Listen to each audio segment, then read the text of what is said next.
皆さんこんにちは。北海道日高地方の養蜂場からです。いつもご視聴いただきありがとうございます。時は9月中旬の2日間です。撮影を行った時は2日ともよく晴れていました。気温は養蜂場そばの日陰に設置した温度計で1日目は26度で2日目は22度を示していました。1日目は1日の中で一番気温が高い昼下がりの撮影で、2日目は反対に1日のうちで一番気温が低い早朝の撮影でした。今回もまた最後までゆっくりとお楽しみください。さて、この製法うどくのシリーズも今年で3期目を迎えています。約1週間前に撮影を行った前回の動画の中で申し上げましたように、2年前のシーズンは平常年として特徴をつけました。で、昨年のシーズンは反対に夏以降にミツバチヘギイタダニの深刻な被害を受けた年として位置づけました。そして今年はポストミツバチヘギイタダニの年としているわけです。ポストミツバチヘギイタダニの年という呼び方には、今年はまた2年前のような平常年に戻ってきているというニュアンスを込めています。今年の春から夏にかけてはミツバチヘギイタダニの被害からの立ち直りが重要な課題でした。しかし9月になってようやく平常年に戻ってきたように思います。そこで今回の動画では2年前の9月中旬の状況と今年の9月中旬の状況とを比較してみて、気がついた点を述べたいと思います。実は、ちょうど2年前の同じ時期、つまり2023年の9月中旬に撮影した動画があります。その動画を今回改めて見直してみまして、その上でその2年前の動画の中で描かれている状況と、それから今年の状況とを比較してみますと、同じ9月中旬の状況であるのにかなり異なった内容があるということが分かりました。しかし他方では似たようなこともやはりありました。まず蜜源植物についてなのですけれども、2年前の9月中旬の動画の中では盛んにオオハンゴンソウとセイタカアワダチソウについて語っています。しかしその2年前の動画の中では友禅菊については一言も触れていません。その年の9月中旬の時点ではまだ注目すべき存在ではなかったのでしょ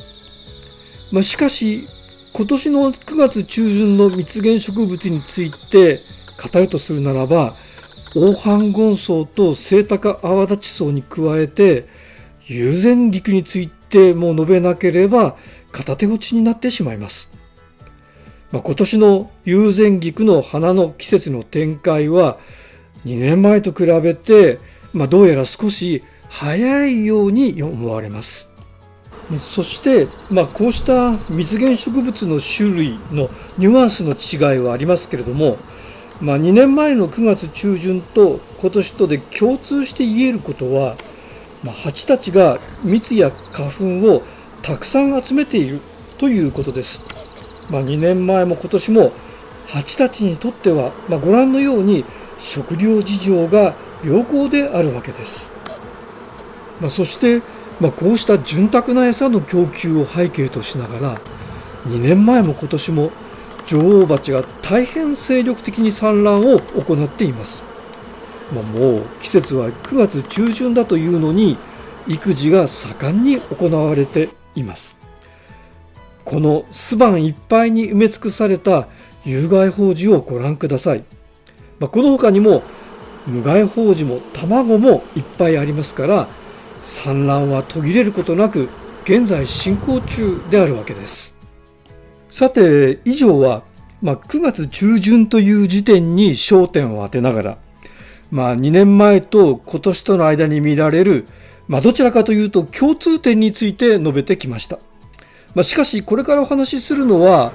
これら2つの時点の間に見られる違いについてです。実は先ほどから紹介している2年前の動画、つまり西方ウドグ10のタイトルは地球沸騰化時代のスズメバチと戦うでした。このタイトルにも示されているように、この動画の中では、この年から地球沸騰化と言われ始めた地球温暖化の新たな局面の中で、激増するスズメバチにどう対応するかという点をテーマにしていました。増加するスズメバチに対しては、人間側も、つまり養蜂家側もトラップやビーガードといった機材を使って様々な対抗措置をとっていました。しかし同時にミツバチたちもスズメバチに負けじと個体数を増やしてスズメバチに対抗していました。つまり2年前の動画ではミツバチとスズメバチとの間のせめぎ合いをも描いていたのでした。つまり2年前は養蜂場にやってくるスズメバチの数がとても多かったのです。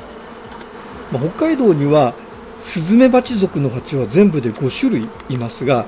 それらのうち養蜂場に主にやってくるのはオオスズメバチとケブカスズメバチの2種類です。彼らの主な来訪目的は自分たちの幼虫の餌にするためにミツバチをさらうことです。オオスズメバチはそれに加えてミツバチの巣を侵略して巣の中にあるサナギや幼虫を根こそぎ持ち去ろうとします。私先ほど養蜂場にやってくる二大スズメバチはオオスズメバチとケブカスズメバチだと申し上げましたが、やってくる時期はケブカスズメバチとオオスズメバチとの間で違っています。養蜂場にやってくるスズメバチの個体数がシーズンを通じて時期別にどのように変化するのかという点につきましては別の動画で紹介することにしまして、ここでは8月と9月に時期を絞り込んでお話しします。そうすると8月には、養蜂場に飛来するケブカスズメバチの数はものすごく多いのですけれども、反対にオオスズメバチは8月にはほとんどやってきません。ところが9月になると一転してオオスズメバチが盛んにやってくるようになるのですが、その一方でケブカスズメバチの方は訪問数が目に見えて減ってきます。このようにケブカスズメバチとオオスズメバチとの間で、養蜂場にやってくる個体数に逆相関の関係があることから、つまりケブカスズメバチが多い時にはオオスズメバチが少なくて、反対にオオスズメバチが多い時にはケブカスズメバチが少ないという関係があるので、ケブカスズメバチとオオスズメバチとの間には何か主観関係があるのではないか、つまり、お互いに張り合っているのではないかという議論もあるようです。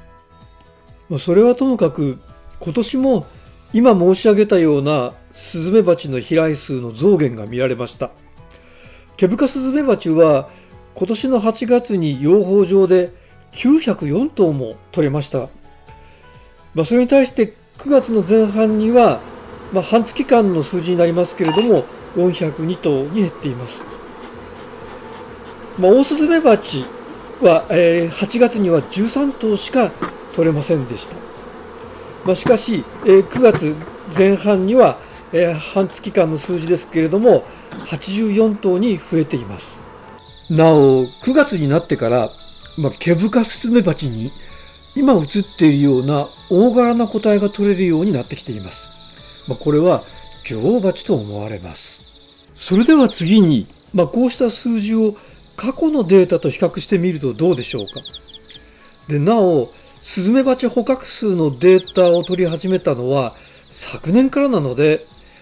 ここで行うのは2年前ではなくて昨年のデータとの比較になります。また、昨年と今年との間で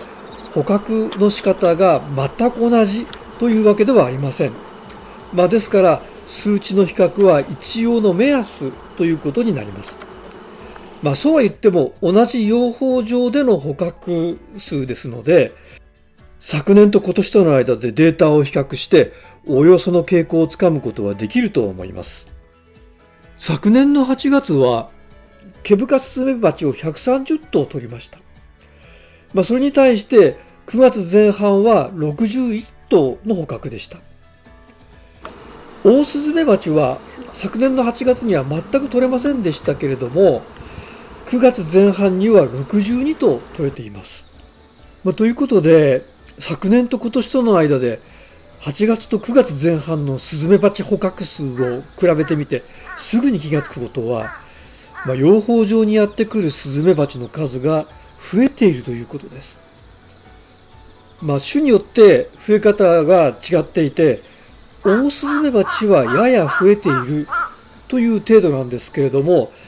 ケブカスズメバチは昨年から今年にかけて6、7倍にもなっていて、爆発的に増えています。では昨年、ケブカスズメバチが、特に少なかったのかというと、そういうことではないと思います。データがないので肌感覚になりますが、昨年は一昨年と遜色ないケブカスズメバチの飛来数があり、今年はそれの何倍ものケブカスズメバチが襲ってきている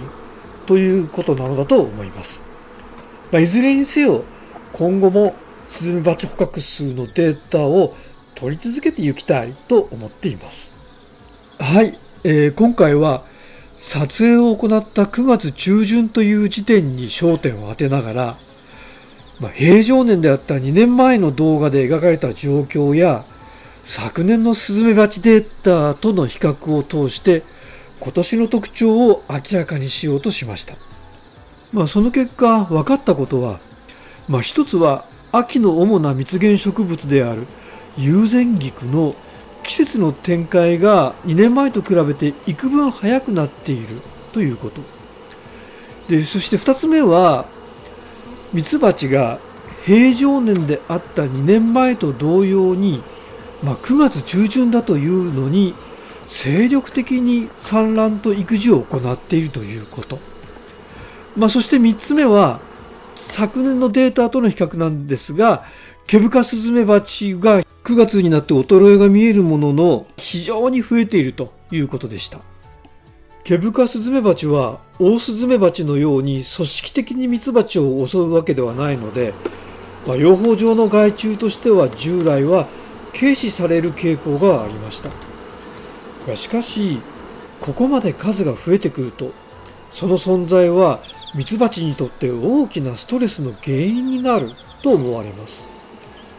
ストレスはダニの被害や病気の原因となり得ます。そこでこの養蜂場ではケブカスズメバチ対策に熱心に取り組んでいるところです。今回はこの辺で失礼させていただきます。いかがでしたでしょうか。なお登録高評価で応援していただけると大変に励みになりますので、よろしかったらお願いいたします。